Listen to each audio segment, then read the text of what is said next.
Hey, everybody. I hope and pray that you're doing well today as we come to our word from the Word. And today that word is go. Go. Now, you see that picture? It's go time. Right? You probably said that, or at least you've heard it when, whatever's going on. I think about when it's time to go head out the door for church or heading out for a trip or you're late for something or you're just excited to go. Hey, it's go time. Something excited about a sports event and you're even involved in it. Hey, it's go time. It kind of encourages you and gets you going. Well, the same thing, I just try to imagine what it must have been like for Noah at the, very young age of 601 at this point. 600 when he got on the ark. Now he's had a birthday and come on back around the sun. And now here he is waiting to get off of the ark. Now, as you read through Genesis chapter 8, you'll see it gives us the timeline of the times that they run aground, and then they waited, and then he sent out a raven, then he sent out a dove, and then waited a little bit longer, and you see that the waters had receded some, and then once the waters had all receded from the earth, then he is still, as it's written, you see that, well, it's all dried up, and then God told him what to do.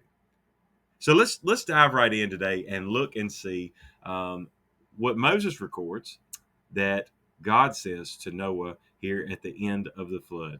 Genesis chapter 8, verses 15 through 19.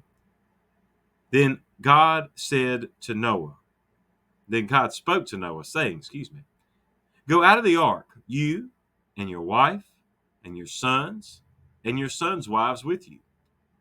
Bring out with you every living thing of all flesh that is with you, birds and cattle, and every creeping thing that creeps on the earth, so that they may abound on the earth, and be fruitful and multiply on the earth. So Noah went out, and his sons, and his wife, and his sons' wives with him. Every animal, every creeping thing, every bird, and whatever creeps on the earth, according to their families, went out of the ark. Now, the last two just seem like a repetition of the first two, but it shows us God's command and Noah and his family's obedience. It's interesting to think, do you think that God spoke to Noah at all while he was on the ark? As we have it in Scripture, God gives him the command and tells him he tells Noah what's going to happen. And he says, hey, in 7 days, it's going to start raining. And remember, he put him in and God shut the door. But we don't have any other record of God telling him anything until this point. Now, I'm not saying that God didn't speak to Noah in that time. But just think about for a moment if he didn't. It's all we have recorded. But let's just think about the faith that it took to get on the boat. Nope. Let's back up. The faith it took to build, I say the boat, but to build the ark. The faith it took to build it in the first place. The faith it took to continue to construct it, even though no one else believed. And just imagine the ridicule that he faced and just the amount of work and undertaking this would have been. He continues on, then to see all the animals and get all them on board, and God sends them that way, but to get them all on board and to get all your family on, and then for God to shut the door, and then for it to rain and rain and rain and water like you've never seen before, definitely like he'd never seen at all, and then to have all this time, over a year, actually on the ark. Now imagine if God hadn't spoken to him at all. How many times do you think that Noah thought, man, is this it? Are we just going to stay on this boat forever? God, what are you doing? I know you said you're going to destroy everything and you're going to save us, but what is this life going to look like? And then, I mean, when the waters begin to recede and the ark finally rests on some land, it was still many months later before they actually were able to get off of it. So how long do you think they were sitting there like, man, now we're just going to sit here and this is where we're going to spend the rest of our lives here on this boat? Is this the new life? I think for me, as I read through this very familiar story, right? One that many of us, right? If you grew up in church like I did, I've heard the story hundreds of times. But it always does us well to go back and look at it and read it again and to just see things that have been there all along that maybe we hadn't seen before. And for me today, it was that word go. Now, go. I've protected you. I've had you here. I've had you in this place. Now, go. Maybe because we've just come off of our, getting out of your comfort zone, leaving your comfort zone series that we were doing there in Acts with the idea of go. The ark had become, for even as, I don't want to say terrible, but as difficult as the circumstances would have been. How a zoo smells.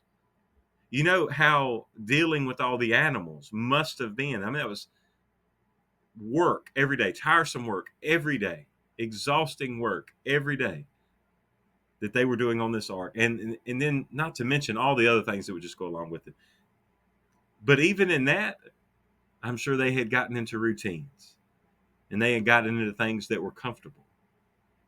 And I wonder, even there, after things had begun to dry up, if there for a little while they thought, this isn't bad. We'll just sit right here and stay on the ark.